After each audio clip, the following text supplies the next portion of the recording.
chiller out, we're going to have to take the bucket out for this. Mm-hmm. You need to take the bottom shelf out, give it a bit more space.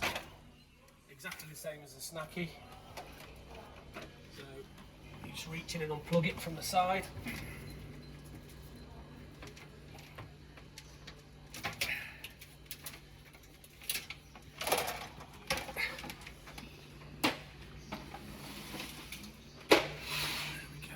What I'm going to do to give myself some extra space, I'm going to take both shelves out.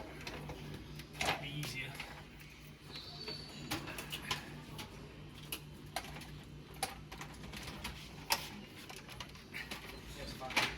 Both shelves removed. Exactly the same as a snacky with a vent plate. Just yank it, try and yank it out as best you can.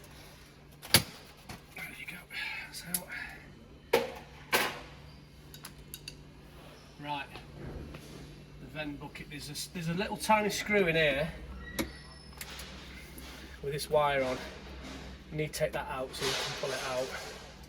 So take that out. There's 2 screws at the front. Same as the snacky. On there. On it. So I'll take them out. Now on the bottom, come down to the bottom. You've got this plate here that just shoves out.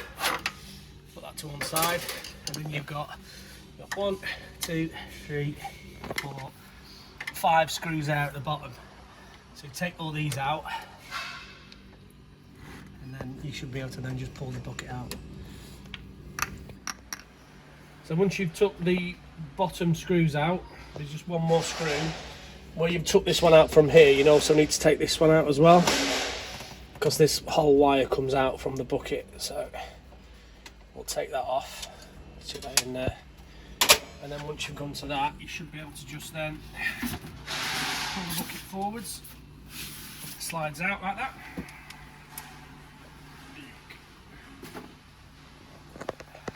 Right, so here's the chiller unit. The fan motor is at the back there, you can see. But to get this whole unit out, there's two screws here. So there's one just here, which is a little bit awkward because you need to get your screwdriver in. Try and get it as level as you can. And then there's this one here as well.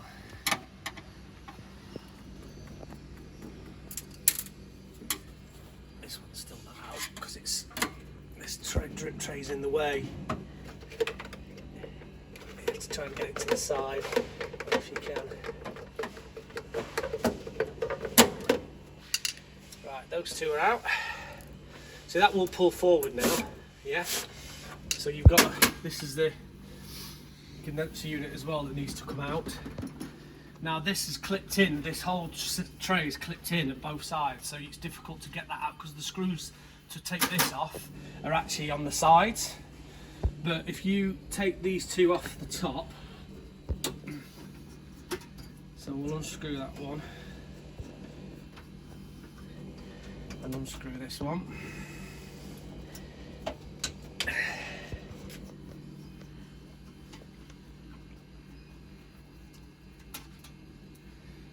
Now you see this wire here, this is the temperature probe.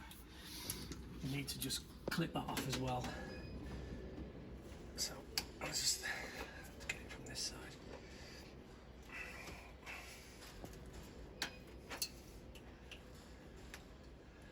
Not easy. There we go. I'll clip that off.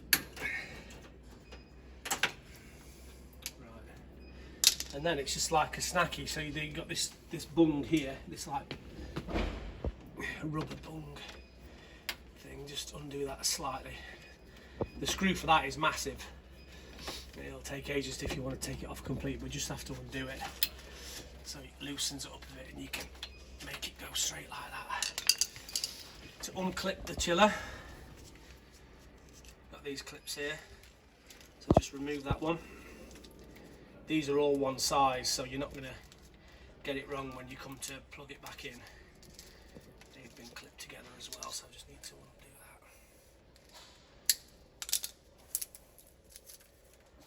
that clips into that. Effectively, that's the power that goes to the chiller, and then these come out, and that's the power for the back fans as well. So let's unclip that. Now you've got that unclipped. Once you've done all that, there's 2 screws underneath here that needs clipping off. So you take this one out, and this one here. Oops.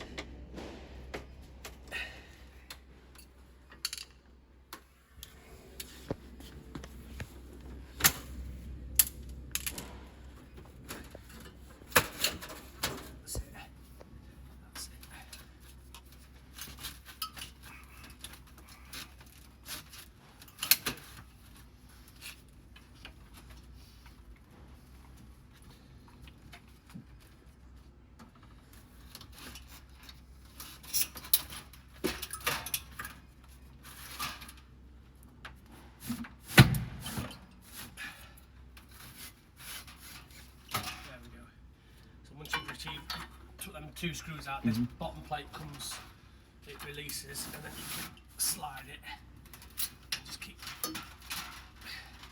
sliding it. And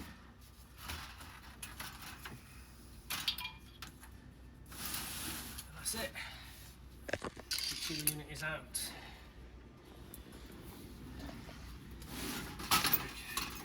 You just have to be careful because some of these wires obviously are still loose, so when you're pulling it out, if you feel any resistance, stop and just have a quick look like I just did with that temperature probe. The temperature probe was stuck, so I managed to prise it out myself.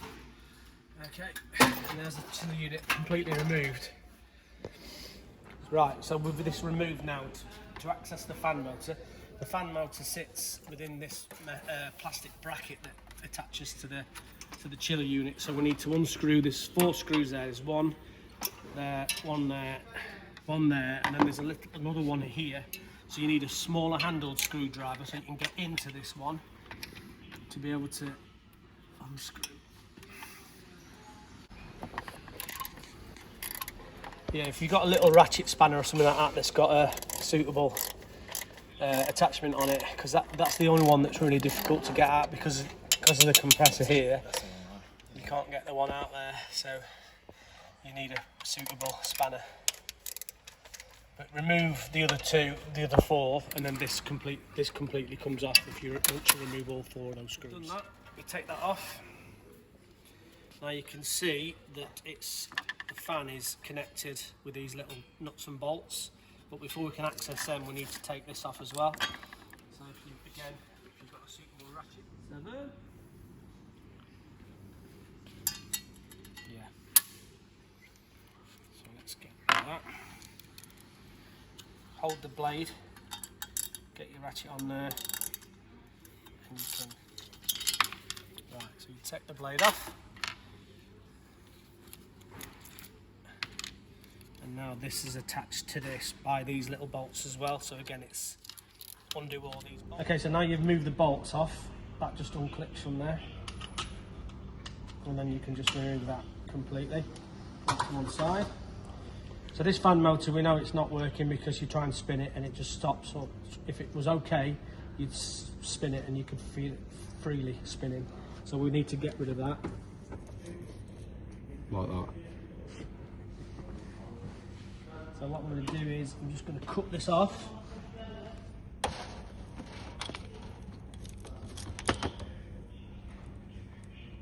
Cut that off, and we're going to bin that.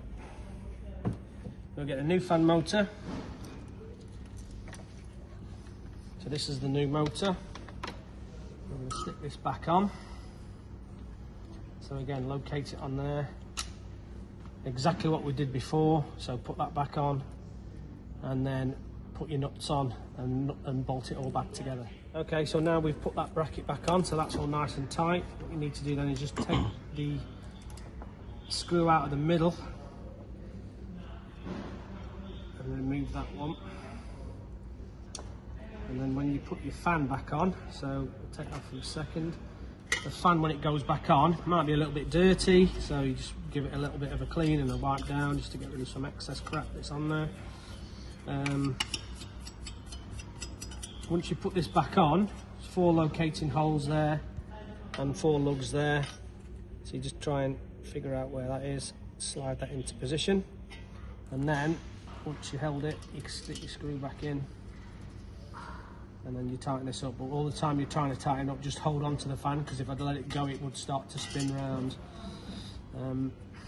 So I'll get that into position, and then just to check you've got everything aligned up properly, you pick it up and then you spin it. It's not catching on anything, there's no noise on there, so you know you've put that on correctly and it's on right. Now then it's just a reverse, then putting it back on and screwing it back together. So we put it back, it doesn't matter which way it goes in all honesty. So I'm going to just put it in that way so the wire comes out here, and then I can access this to join it.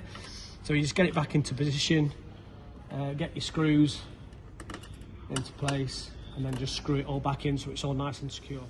Right, once you've got it on, test to make sure it spins freely. If it doesn't, it might need a minor slight adjustment to get it rev, but you've got to make sure that when you're doing that, it's spinning freely, not catching anything. And the other thing is to make sure that when you do these, you do them as tight as you can. Hand tight, obviously, but you have to do them as tight as you can, because you don't want this rattling around or moving, because that could then interfere then with that. So as long as that's on tight as you can get it, and the fan motor's spinning freely like that, then you've done it correctly. Now the next thing we need to do, we need to connect this to the wiring. So again, this was already come pre-exposed, so we're going to have to expose this and then join them together with a block. So now what we've done is, obviously we've exposed either side of the wiring, so that's the wiring there. We took that out, got a connector block, connected the blue to blue, brown to brown, green and yellow to green and yellow. And then what I'm going to do is I'm going to wrap that up with some electrical tape just to keep it protected. And then once we've done that, we can make it all nice and tidy in here by wrapping it up and then just connecting it to there to keep it out of the way. So now we've put connector block wrapped up in electrical tape so it's nice and safe. And then we've coiled it together, and I've just put a little cable tie in there just to hold it in position so it doesn't flag or snag anywhere. Now we've repaired the fan, we're going to put the chiller back in now. So it's an exact reversal of what we did before. The only thing to consider when we're sliding it in is all the wiring. We need to make sure that's all out of the way and we don't get snagged on anything. So I'm just going to bring that out here for a minute. Put that in place. That's it. So nice and slowly, not to move the pipe work too much because you don't want to disturb the copper piping. Push it. Get the wires out of the way.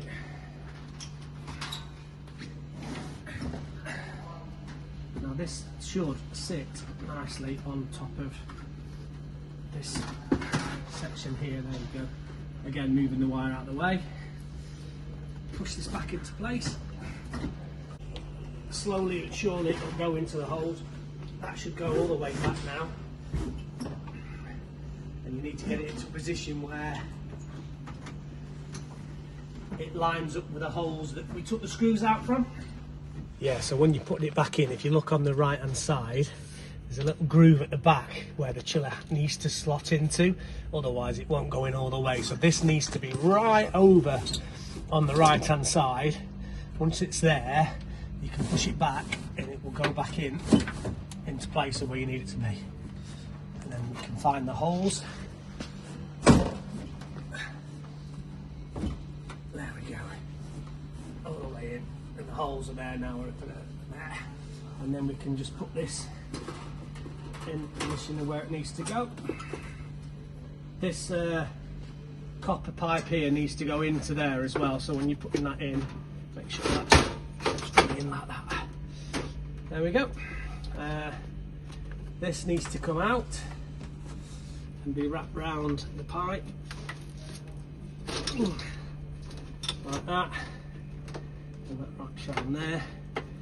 And then when we put it all back together, screws in the bottom, screws in the top, and don't forget the screws underneath here and here. Then what you need to do with this is you need to get some cable ties and cable tie that back up there where you unclipped it from, so it sits nice and flush. Okay, so we've put some cable ties around there just to hold that wire in and the thermostat. Put them off, so that's all nice and secure. Then we go down here and just plug this back in. So what I said earlier on about it, you know, you won't be able to get it wrong because that's 4-pronged. So we'll stick that in there, and then this goes into there. That's it. And then once you've done that, you just want to feed them in and just put them down the side, out the way, so they're not blocking anything or restricting anything. Once you've done that, you put your 2 screws